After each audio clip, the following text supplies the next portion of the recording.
Hello. So in this video, I'm going to talk about what to do if you develop a crush on your therapist. I'm going to talk about two different ways to understand that and also what you should do about it. So stay tuned.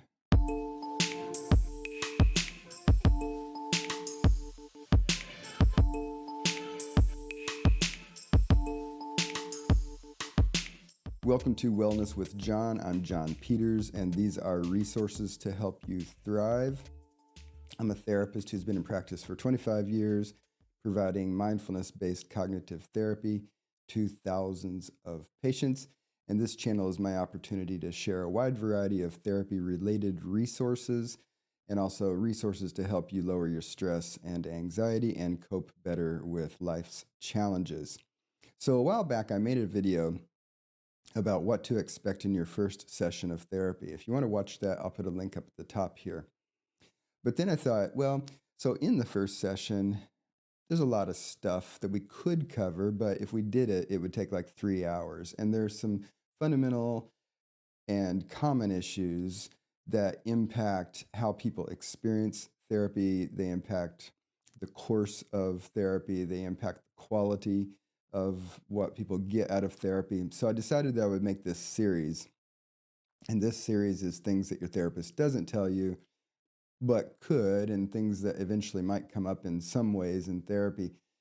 So this series is just lasering in on a variety of those types of topics. And if you watch it, you're going to be a better informed consumer of the service of therapy, right? So in this video, and by the way, you can watch them in any order. They're kind of segmented into their own little topics. But if you want to go back and watch the first one in the series, which is titled I'm Not Your Friend, I'll put a link up here for that one if you want to go start at the beginning and proceed in the order that I've uploaded them. But in this video, I want to talk about an issue that's actually somewhat common in therapy, and that is developing a crush on your therapist. But let me start off first by saying that it is inappropriate for a therapist to cross the boundaries of professionalism and, initiate sexual content or direct the content or focus of the therapy into a personal realm for their own personal gratification. So, if you truly think that your therapist is flirting with you or directing the relationship in a way that you think is actually, frankly, unprofessional, you should fire that therapist and actually probably consider reporting them to the making a consumer complaint, which you can do to the state attorney general. So the way you make complaints about professionals who have licenses that are governed by state boards is generally you actually make a consumer complaint with the attorney general, and that gets reviewed. And then if it has some merit, then they forward it to the professional board for further action. So that's kind of how complaints go against any professional in your state that has a state license. And so therapists should not be having inappropriate relationships with clients. And if you think that's actually happening, fire that therapist and consider making a complaint against the therapist. But I will say that sometimes a patient interprets something as possibly being in that realm when they are feeling attraction to the therapist. Even if the therapist is being very professional, that sometimes that can get a little muddy in terms of understanding just what's going on in the therapy. But because it's a common issue, I want to explain to you how to address it because it actually can be a beneficial part of therapy. And so there are two ways to understand it. And the old school way actually predicts that there is going to be this thing called erotic transference onto the therapist so that the attraction of the patient to the therapist is going to be natural. So let me explain the old school idea And then I'll explain what I think is the more general idea that explains it, and then also what you can do about it, regardless of kind of how we understand where it comes from. So the old school idea comes from Sigmund Freud. So the beginning of formal psychotherapy started in the early 1900s with Sigmund Freud's theories.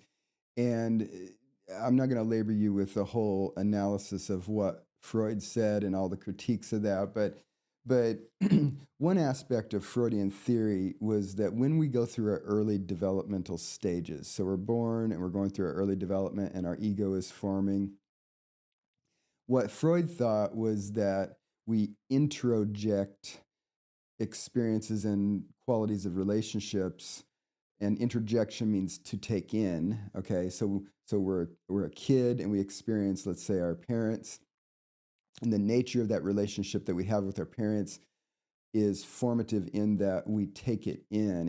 It helps the relationship itself that we have with our parents or other people. They kind of actually have an influence on forming our ego. And in an ideal world, that supports us in becoming a well-developed ego and not neurotic later, which is what Freud was focused on. But if there are problems and complications, challenges, upsets, traumas that are significant enough in that formative period of development, Freud thought that we interject the complications of that, and that's what produces what was categorized as neuroticism. So that's the mental health issue that later you have to work out because you introjected it when you were young and forming, okay?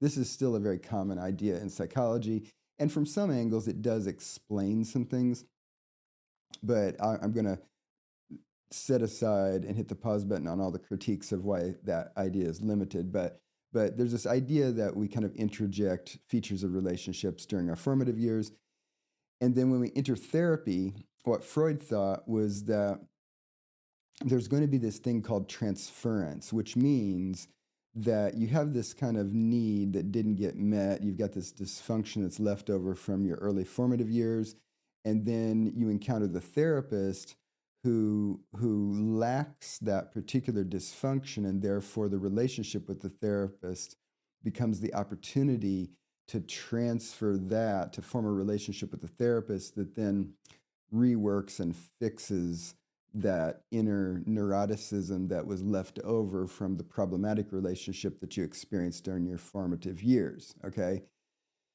So in Freudian psychoanalysis, the idea was that in the very long 20 to 30-year process of going through psychoanalysis with your therapist, that at some point you would transfer that former relationship onto the therapist. And because the therapist basically wasn't going to play in the dysfunctional way that the person in the earlier relationship did, that provided the ground on which you could then work out how to rework yourself and thus kind of heal that part of your ego. So transference was expected as an essential kind of mechanism for how therapeutic change could happen in formal psychoanalytic analysis and therapy. And I think this is sometimes a way to understand this, because I think that in a kind of a more mild version of that, sometimes, like someone comes to therapy because they're having very dissatisfying relationships with their family or with, let's say, their partner. And then they meet with the therapist, and over time, part of what they experience is that the therapist is calm, is civil, is clearly communicative, is respectful. And so they start to experience a relationship that is distinctly the opposite of whatever the relationship is that motivated them to go to therapy in the first place, right? So I think that that's kind of a milder version of the Freudian transference, where they start to realize, oh, I'm meeting with this therapist who represents this type of person that I really wish my sister was, or my mother was, or my partner was, or my neighbor was, or whatever it happens to be.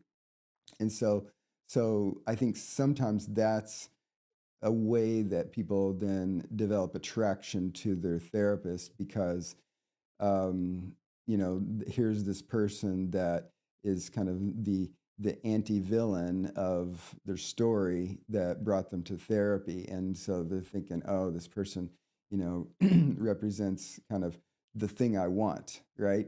So it's natural that then people kind of get more attracted to that person, right?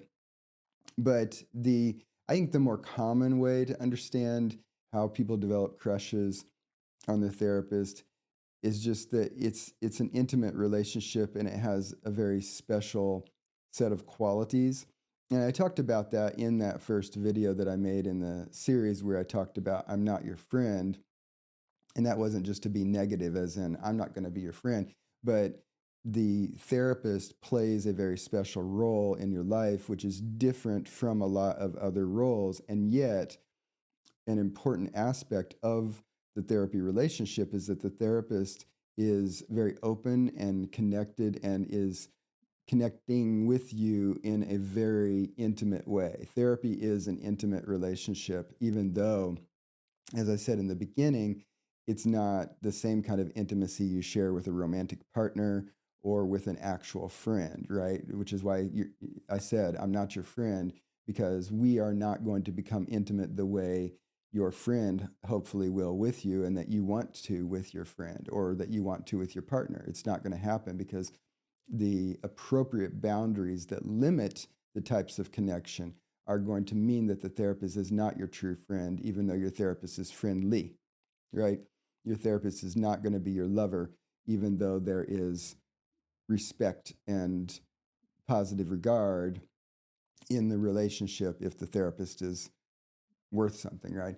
So the thing is that when people go to therapy, they may be achieving something in terms of a very deep quality connection that just may not be common in their life. In fact, for some people, the therapist's relationship is unique and maybe they have never connected with someone who is that civil and loving and respectful and connected with them. And so it's natural to get attracted to people who are playing a very special close role in your life, and especially someone with whom you're sharing very personal, important, sensitive, personal parts of your private life that you might not even be sharing with other people who are very close in your life, right?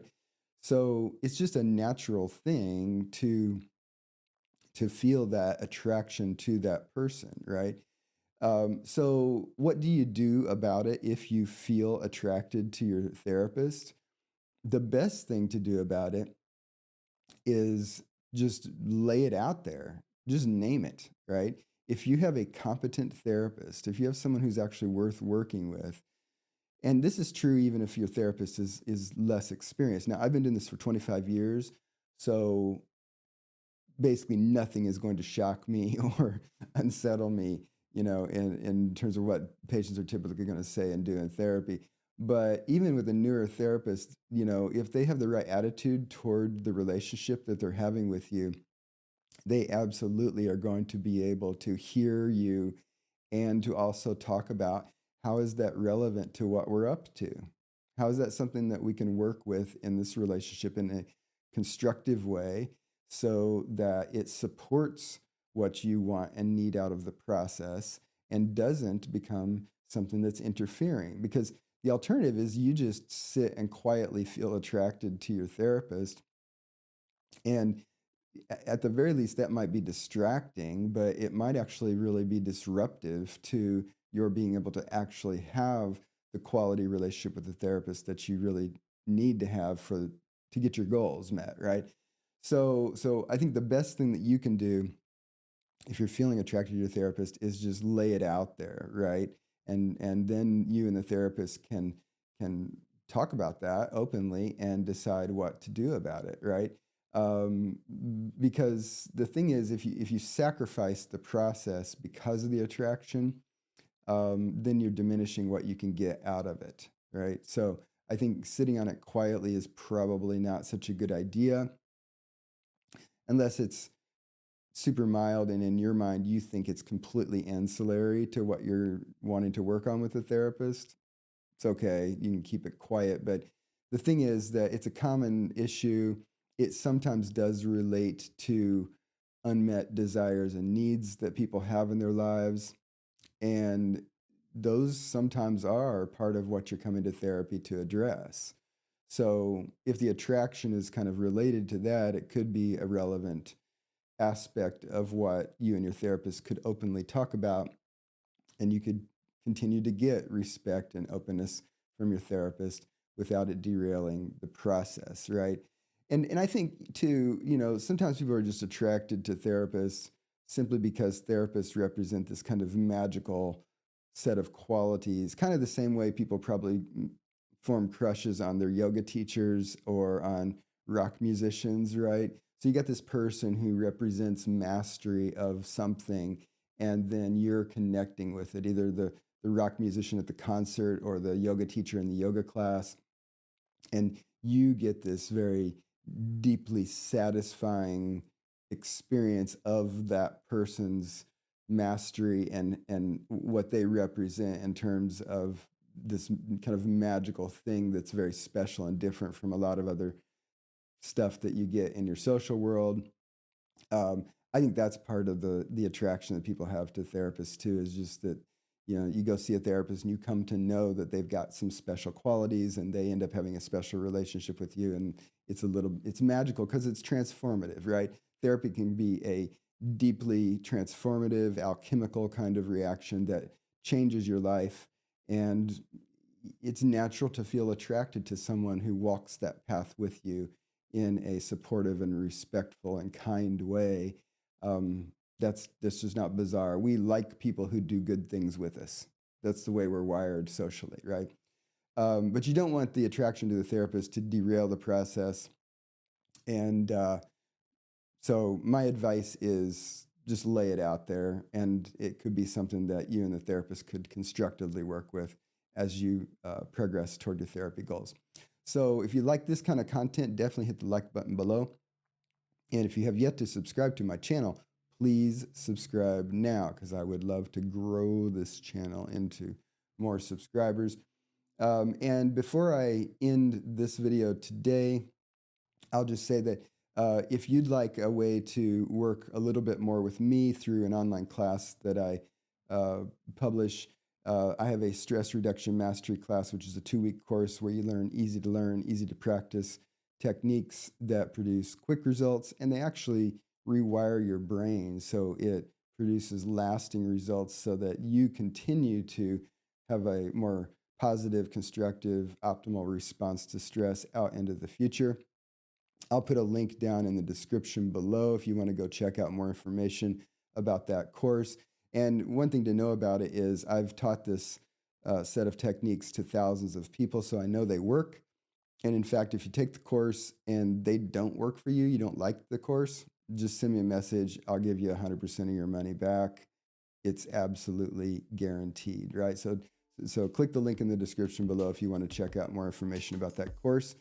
Thanks for joining me in this video, and I will see you in a future video. Bye-bye.